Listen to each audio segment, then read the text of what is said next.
주옵소서. 예수님의 이름으로 기도합니다. 아멘. 우리 주님의 말씀 이사야서 66장 마지막 장이죠. 66장 2절과 5절을 보시겠는데요. 제가 2절을 읽고 여러분은 5절을 읽고 그렇게 하시겠습니다. 제가 2절 읽고 여러분들 5절을 읽겠습니다. 다 같이 5절을 읽겠습니다. 나 여호와가 말하노라. 내 손이 이 모든 것을 지었으므로 그들이 생겼느니라. 물은 마음이 가난하고 심령에 통회하며 내 말을 듣고 떠는 자 그 사람은 내가 돌보려니와. 여호와의 말씀으로 말미암아 떠는 자들아 그의 말씀을 들을지어다.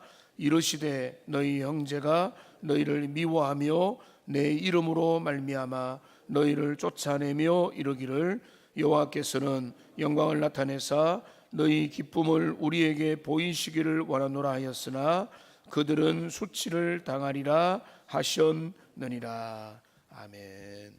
할렐루야. 새벽을 깨운 여러분들을 주님의 이름으로 축복합니다.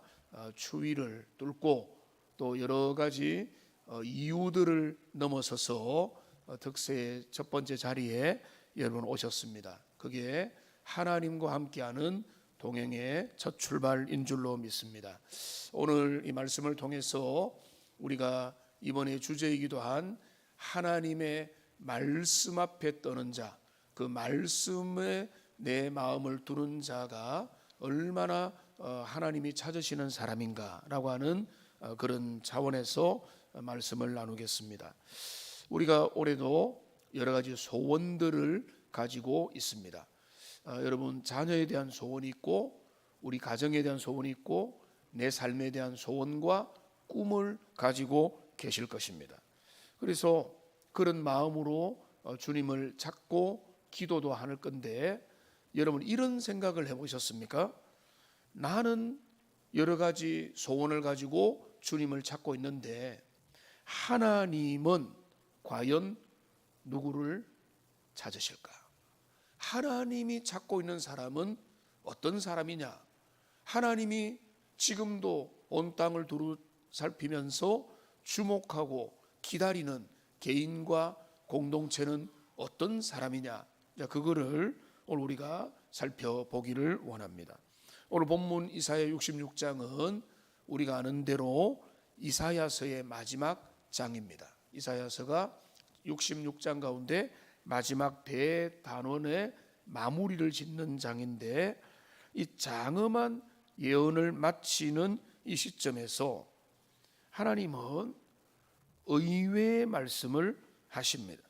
우리가 충격적인 말씀을 하시는데 당시 이스라엘 백성들은 화려한 성전을 짓고 수많은 예물을 드리면 하나님이 기뻐할 것이다 라고 그들은 막연히 생각했지만 오늘 1절을 보시면은 하늘은 나의 보좌요 땅은 나의 발판이니 너희가 나를 위하여 무슨 집을 지으랴 내가 안식할 처소가 어디랴. 하나님 뭐라고 하는가 하면 건물이 중요한 게 아니라 재물이 중요한 게 아니고 뭘 드렸냐가 중요한 게 아니라는 거죠. 하나님은 건물을 찾으시는 게 아니라 뒤에 나오지만은 사람을 찾고 계십니다. 하나님은 건물이 아니라 사람을 찾고 계시는 것입니다. 하나님의 시선이 머무는 곳, 하나님의 마음이 고정된 그 사람이 있습니다. 하나님이 그를 돌보시고 그를 살피시는 사람이 있습니다. 내가 이 사람은 주목하겠다. 내가 그와 함께 하겠고 내가 그의 인생을 돌보겠고 내가 그의 인생과 동행하며 나의 모든 소원을 이루어 주리라고 할 그 사람이 누구냐? 오늘 그 부분을 우리가 살펴보겠는데요. 그 사람은 누군가 하면 여러분 의외로 오늘 2절에 등장하죠. 마음이 가난하고 심령에 통회하며 내 말을 듣고 떠는 자, 그 사람을 내가 돌보겠다는 거죠. 그 사람, 그 마음이 가난하고 심령에 통회하며 내 말을 듣고 떠는 자를 내가 찾겠다. 오늘 주님이 찾으시는 사람 첫 번째는 어떤 사람인가 하면 하나님 앞에서 영적 파산을 항상 인정하고 애통하는 그 사람이라는 것입니다. 내가 주님 없으면, 하나님 아니면 소망이 없고 나는 죄인임을 깨달은 그런 사람이라는 것입니다. 여기 나오죠. 무릇 마음이 가난하고 심령에 통회하는 자. 마음이 가난하기 때문에 심령에 통회한다. 여러분, 이거는 팔복의 첫 번째 두 개와 순서가 똑같죠. 첫 번째 복이 뭐였습니까? 심령이 가난한 자가 복이 있나니. 두 번째 뭡니까? 애통하는 자가 복이 있나니. 심령에 가난하기 때문에 그 가난한 마음을 가지고 주님 앞에 나갈 때는 애통할 수밖에 없죠. 왜냐하면 내가 하나님 외에 다른 것으로 이미 부요해 있으면 가난할 리가 없고, 가난한 마음을 가진 자는 오직 주님께만 소망이 있기 때문에 주님 앞에 애통하는 마음으로 간절한 마음을 가지고 나가게 되는 것입니다.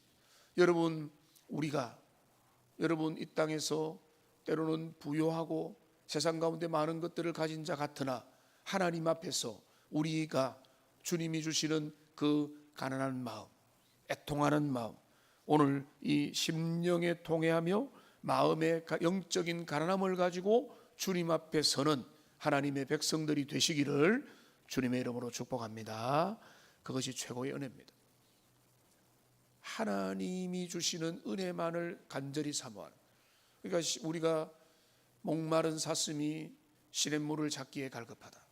여러분, 시냇물 없어도 여기 불량식품 있고 세상으로 만족하고 다른 많은 것들로 나는 이미 배부르고 괜찮다, 충분하다라고 하는 사람이 다른 것, 좋은 것 찾겠습니까? 어제 말씀드린 대로 좋은 음식 놔두놓고 나쁜 음식도 골라서 먹으면서 나는 괜찮다, 나는 이게 좋다라고 말하고 있다면 얼마나 우리가 가난한 것입니까? 오늘 우리는 너무 부요한 시대를 살아가고 있습니다. 물론 상대적인 박탈감을 많은 분들이 느끼겠지만은, 그러나 이전에 우리의 부모님의 세대와 우리의 어른 시절을 생각해 보면 오늘날은 너무 부요합니다. 그런데 부요함과 연결되는 건 뭡니까? 영적인 비대한 시대, 비만의 시대, 탐욕의 시대. 그러니까 그 마음에 가난과 검소와 주가 주시는 은혜에 대한 사모한 마음들이 사라지는, 그러니까 이게 성경이 경고한, 너희가 지나치게 부요하면 너희의 마음에 하나님을 모르게 되는 일들이 나타나게 된다는 것입니다. 그러니까 우리가 뭔가 믿을 만한 구석들이 있으니까 주님 앞에 나올 때 전심으로 주님의 얼굴을 구하기가 자꾸 방해되는 거예요. 그러니까 우리가 세상에 여러 가지 안전장치를 걸고 마치 어떤 과거의 뉴스를 보니까 보험을 수십 개씩 들고, 능력 있으면은 수십 개 드는 게 어떤지 모르겠지만 수십 개씩 드는 거는 내 안전장치를 계속해서 겹겹이 쌓아 놓겠다는 건데, 그래 봐야 인생이라는 게 한계 속에 있는데 그거를 불안하니까 그렇게 되는 것입니다. 그러니까 모든 것을 안전장치를 다 해놓고 살아가려고 하기 때문에 우리의 마음 가운데는 그런 것들이 어느 정도 있으면은 나는 준비가 다 됐네, 괜찮네, 이렇게 되는 것입니다. 여러분들, 하나님은 의외죠. 하나님은 빈 마음을 원하십니다. 가난한 마음을 원하십니다. 하나님 외에는 소망이 없다고 하는 그런 마음을 원하시는 것입니다. 그러니까 우리가 은혜를 받았다, 은혜가 우리에게 있다라고 하는 것은 뭔가 하면 그 마음이 회복되는 것입니다. 여러분, 우리 주님을 처음 만났던 그 자리, 오늘 실로암 찬양 오랜만에 불렀는데 우리 주님과 함께 교제했던 그 첫 자리, 그 은혜가 우리에게 매 순간 새롭게 회복되는 위대한 역사가 우리 모두에게 올 한 해, 오늘 신년에 우리에게 회복되기를 주님의 이름으로 축복합니다. 오늘 그래서 여러분 누가복음 18장에 보면 두 사람이 나오지 않습니까? 바리새인이 나오고 세리가 나옵니다. 두 사람이 성전에서 기도합니다. 바리새인의 기도는 당당하고 영적 엘리트의 기도입니다. 저는 이렇습니다. 이런 일을 하고요. 저렇게 잘하고 이런 종교 행위도 잘합니다. 하나님 나를 인도하시고 나에게 은혜를 마땅히 주셔야 됩니다. 나는 2번씩 금식도 하고 소득의 11조를 드리고 할 거 열심히 다 하고 있으니까 주님 내게 복을 많이 주십시오. 이런 기도였습니다. 근데 세리는 어떤 기도를 드렸습니까? 하나님, 나는 소망이 없습니다. 나를 불쌍히 여겨주십시오. 나는 죄인입니다 라고 하는 영적인 가난함을 주님 가지고 주님 앞에 나갔는데 어떻게 됐죠? 주님이 바리새인의 기도는 거절하고 세리의 기도는 들어주신 거죠. 그러니까 우리에게는 하나님이 찾으시는 사람은 뭔가 하면 내 죄의 깊이를, 내가 주님 앞에 소망이 없음을 주님 앞에 인정하면서 나의 소망과 나의 회복은 주님 앞에 있다. 주님이 주시는 은혜만이 나를 이끈다라는 것을 철저히 고백하는 그 진심. 여러분, 하나님 앞에 나왔는데 나는 하나님 없어도 이런 거로 버티고요, 세상의 물질로도 버티고요, 보험으로도 버티고요, 내가 인간관계가 쫙 깔려 있으니까 그거로도 내가 몇 날 며칠을 살고 있는데 그래도 나는 주님께도 나갑니다 라고 하면 주님이 좋아하시겠습니까? 여러분, 우리가 이 땅에 살다 보니까, 오랜 세월을 살다 보니까 하나님 물질도 주시고 우리에게 안전도 주시고 건강도 주시고 자녀도 주시고 많은 기업을 선물로 주셨는데 그거는 감사한 일이지만은 그 모든 상황 속에서도 우리가 주님 앞에 이 모든 것들은 하나님이 주신 것이고 하나님 아니면 나는 아무것도 아닙니다라고 하는 절대적인 믿음의 선언이 우리에게 회복되고 우리의 심령에도 그런 은혜가 회복되기를 주님의 이름으로 축원합니다. 그래서 우리는 우리의 화려한 겉옷을 벗고 직분도 때로는 벗어던지고 경력도 벗고 우리의 권위도 벗고 우리의 있는 모습 그대로 주님 앞에 나아가는 법을 배울 수 있는, 그래서 하나님 앞에는 누굽니까? 저한테는 어른들이고 목사고 장로님이죠. 주님 앞에는 다 뭡니까? 우리는 어린아이처럼 하나님 내 인생 붙들어 주십시오라고 기도하는 것, 그게 주님이 기뻐하는 모습이다. 두 번째로 우리가 생각할 오늘 본문의 중요한 것은 오늘 핵심인데요, 주님은 누구를 찾으시는가 하면 오늘 2절에 보니까 내 말을 인하여 떠는 자를 찾으신다. 내 말을 인하여 떠는 자, 하나님의 말씀 앞에 떨림으로 반응하는 자를 우리 주님이 찾으신다는 것입니다. 여기 2절을 보십시오. 내 말을 듣고 떠는 자, 그 사람은 내가 돌보겠다. 심령이 가난하고 통회하는 자를 돌보실 뿐만 아니라 내 말 앞에 반응하는 자, 내 말 앞에 떠는 자를 내가 반응하겠다, 돌보시겠다. 5절도 보십시오.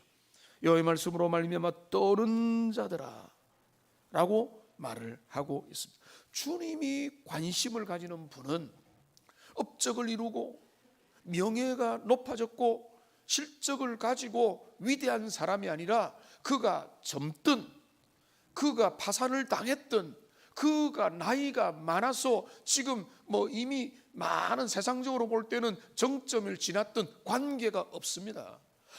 그의 나이와 신분과 직업과 관계없이 지금 그가 주님의 말씀으로 인해서 그 말씀 앞에 무릎을 꿇고 말씀 앞에 벌벌 떨면 하나님이 그 인생을 복주고 그 인생을 기억하고 그 인생에게 은혜를 베풀어 주겠다는, 말씀 앞에 떠는 자. 여러분, 떤다는 것은 공포 영화에 나오는 귀신이 등장하니까 막 떨면서 도망가는 그런 게 아니라 지극한 경외심으로 그 왕 앞에 서 있는 것으로. 여러분 뭐 담대하겠지만은 어떤 분들은 저하고 자주 이렇게 만나지 않은 경우에는 목양실에 같이 한번 갑시다 하면은 뭔가 잘못한 거 있나 이렇게 느끼는 분도 있을 수도 있잖아요. 시장님을 만난다, 대통령을 대면한다, 독대를 한다. 여러분 어떤 마음이겠습니까? 한 달 전부터 어떤 말 할까? 내가 말을 얼마나 아껴야 될까? 아니면은 상견례를 한다. 부모가 만나서 상견례를 할 때 어떻게 할까? 얼마나 긴장되고 조심스럽고 얼마나 예의를 차리려고 하겠습니까? 그 상대방의 지위에 따라서 우리가 그 앞에 서는 태도가 달라져요. 그러니까 우리가 세상 가운데도 그렇게 하지 않습니까? 여러분 귀한 분을 만나면 귀하게 대하잖아요. 왜 그렇습니까? 우리가 그를 귀하게 여기고 내보다 높은 분이라고 여기고 좀 귀한 분이라고 여기기 때문에 그렇게 조심하는. 그런데 우리가 하나님을 어떻게 여기느냐? 하나님은 만왕의 왕이시고 그분은 절대적인 권위자요 섭리의 최종 결정자가 우리 하나님이시죠. 근데 그분이 말씀하신다. 이거는 너무나 중요하다는 것입니다. 오늘날 우리의 신앙의 위기는요 무엇일까? 여러분 성경이 출판이 부족해서 그렇습니까? 성경이 집안에 몇 권씩 쌓이고 스마트폰을 열면은 성경 앱들이 많이 있고 유튜브를 켜면은 수많은 전국에 아니 좀 관심 있는 사람은 전 세계의 유명한 설교자들의 설교가 영상으로 다 뜨는 그런 시대입니다. 그러니까 오늘날은 말씀의 홍수의 시대입니다.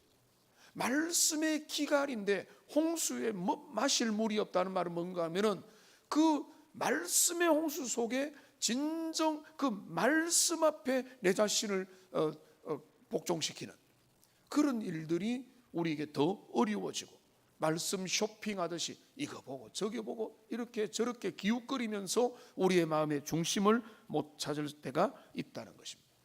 여러분 우리가 하나님의 말씀을 대할 때에 그 말씀을 왕의 명령으로 알고 두렵고 떨림으로 그 말씀을 받는 그런 복된 은혜가 여러분 모두에게 임하기를 주님의 이름으로 축복합니다.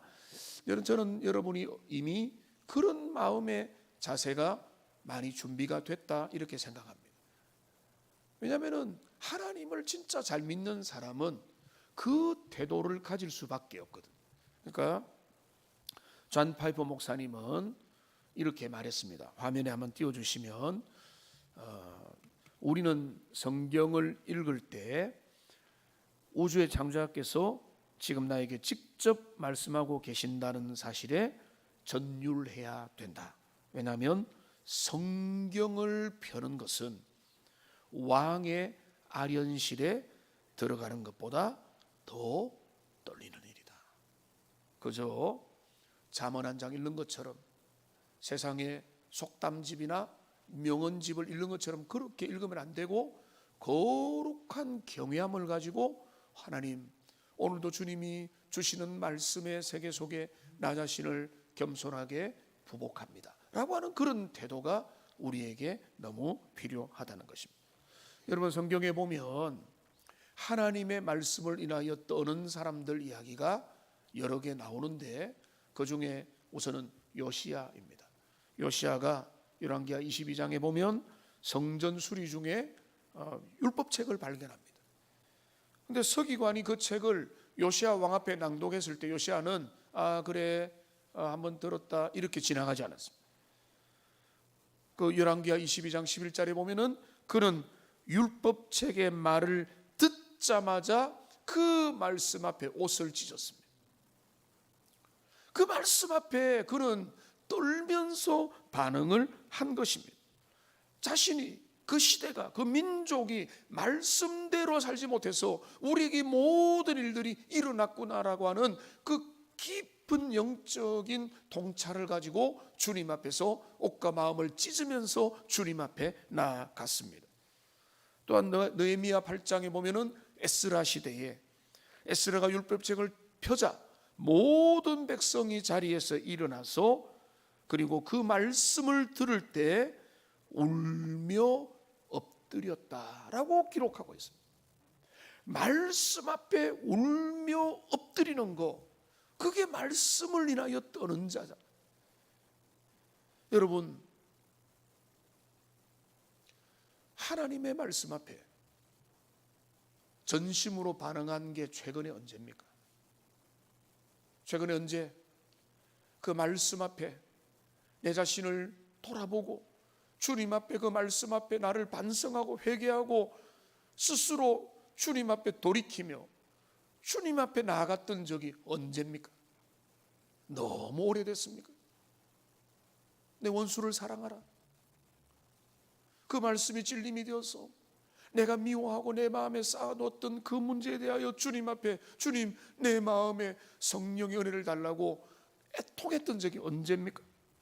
서로 사랑하라 라는 말씀 앞에 내가 여전히 사랑하지 못하고 미워하고 정죄하고 판단하는 그 나의 그 못난 마음 때문에 울어본 적이 언제며, 음욕을 품는 자마다 이미 가늠했느니라고 하는 주님의 절대적인 말씀 앞에서 내 속에 있는 그 더러운 마음들이 있다면 그걸 가지고 주님 내가 이렇습니다라고 애통하며 나갔던 그때가 언제인지를 한번 돌아보시길 바랍니다. 여러분들 중에 하나님의 말씀을 참고 도서로 여기는 사람들 별로 없겠지만 우리에게 하나님의 말씀은 훨씬 더 중요한 절대적인 우위에 있는 것으로 여러분 다시 삼아야 됩니다. 말씀은 우리가 고려할 어떤 하나의 것이 아니라 우리에게 가장 중요한 것이다. 그러니까 그 말씀을 인하여 떠는 자, 하나님의 말씀이 우리의 영혼의 수술칼이며 우리 인생의 유일한 나침반이며 이 말씀 안에서 내가 산다. 여러분이 말씀의 종을 존중하는 이유는 단 하나 그거밖에 없어요. 왜냐하면 강단에서 주의 말씀이 나가니까. 그 말씀 앞에 내가 살아야 된다. 그러니까 여러분이 목회자를 위해서 기도할 것은 목회자가 강단에서 주의 말씀을 전할 수 있도록 기도해야 되는 것입니다. 타락의 시대는 강단의 타락이고 강단의 타락의 핵심은 말씀이 사라지는 거예요. 그게 오고 오는 시대에 변할 수 없는 주님의 진리이는 것입니다. 우리가 살펴볼 마지막 세 번째는요, 말씀 앞에 떠는 자에게 주시는 하나님의 위로와 약속입니다. 하나님 그 사람들을 위로하시는데요. 그런데 여러분 보시면 이 말씀을 좀 주목해야 되는데, 오늘 배경을 살펴봐야 되는데 말씀 앞에 떠는 자는 다수가 아니었습니다. 오히려 그들은 조롱을 받았습니다. 5절을 보면은 너희 형제가 너를 미워한다. 너희를 쫓아낸다. 쫓아내면서 희롱의 조롱의 말을 하는 것입니다. 너희 말씀 앞에 떠는데 한번 잘 살아봐라. 그렇게 말했다는 것입니다. 그런데 여기 뭐라고 했습니까? 누가 이들을 핍박하죠? 너희 형제들이. 여러분, 제일 위험한 사람은 세상의 권력이기도 하지만은 변화받지 못한 교회 안에 있는 변화되지 않은 사람들, 주님의 은혜를 모르고 복음을 모르는 사람이 항상 신자를 핍박하는 것입니다. 껍데기만 남은 형식적인 종교인들은 언제나 신자를 괴롭힙니다. 그리고 말합니다. 너만 유별하게 믿느냐? 너만 거룩한 척 하느냐? 너가 뭐가 잘났느냐? 그렇게 하면서 비아냥거리면서 오히려 믿는 자들을 쫓아내는 것입니다. 오늘날도 마찬가지죠. 진짜 거룩하게 믿으려면 오히려 핍박당하고 뭐 그렇게 유별나냐고 말을 하고 말씀의 원칙대로 사업을 하려고 하면은 융통성이 하나도 없다고 말하고, 주일을 온전히 성수하고 11조를 드리고 세상의 쾌락을 끊고 살면은 그렇게 해서 어떻게 이 세상을 살아가겠냐고 말을 하는 게 세상의 모습이라는 거예요. 그러니까 모두가 말합니다. 적당히 믿어라. 너무 율법적이다, 광신도다, 그거 완전히 너무 엄격하다라고 그렇게 공격을 하는 것입니다. 그런데 여러분, 그런 어려움을 당하는 것은 여기에서 예상이 되지만 5절 뒷부분을 보십시오. 그 결론이 뭔가 하면 그들은 수치를 당하리라. 믿는 자들을 핍박하고 말씀 앞에 떠는 자들에 대하여 함부로 대하고 주의 말씀에 대하여 무지하고 무시했던 그 모든 자들을 우리 하나님이 친히 나타나서 그들을 역전시키고 눈물을 닦아주겠다라고 말씀을 하고 있는 것입니다. 여러분, 이제 말씀을 맺겠습니다. 우리 하나님은 지금 어떤 자를 찾고 있습니까? 하나님은 유력한 자, 능력 있는 자, 똑똑한 자, 실력 있는 자, 부유한 자를 찾는 것이 아니라 하나님은 언제나 어제나 오늘이나 하나님은요, 마음이 가난하고 심령이 애통하며 말씀을 인하여 떠는 자, 그를 찾아서 오늘 결론입니다. 2절 마지막 말씀 한번 따라합시다. 내가 돌보려니와 주님이 돌보신다. 주님은 그들을 책임지시고 은혜 주시고 그들을 이끌어 가신다는 것입니다. 어거스틴은 이런 말을 했습니다. 하나님을 두려워하는 자는 하나님 외에 아무것도 두려워하지 않게 됩니다. 이 말을 뒤집으면 뭔지 아세요? 하나님에 대한 두려움이 없으면 다른 것들로 두려워하는 거예요. 죽음 문제 때문에 두려워하고, 질병 때문에 두려워하고, 재산 때문에 두려워하고, 많은 것들 때문에 두려워하게 되는 것입니다. 우리의 삶에서 여러분, 올 한 해 주님 말씀 앞에 섭시다. 어제 말씀을 전하고 다른 이야기할 수 있는데 한 분이 와서 제가 그 말씀 앞에 너무 도전을 받습니다. 말씀 앞에 서겠습니다. 이 표도 제 마음을 너무 울립니다. 이렇게 말씀을 하시던데, 우리가 함께 말씀 앞에 서서 올 한 해 주님과 함께 동행하며 주님 앞에 말씀 앞에 서서 우리의 신앙이 성장하고 발전하는 복된 은혜가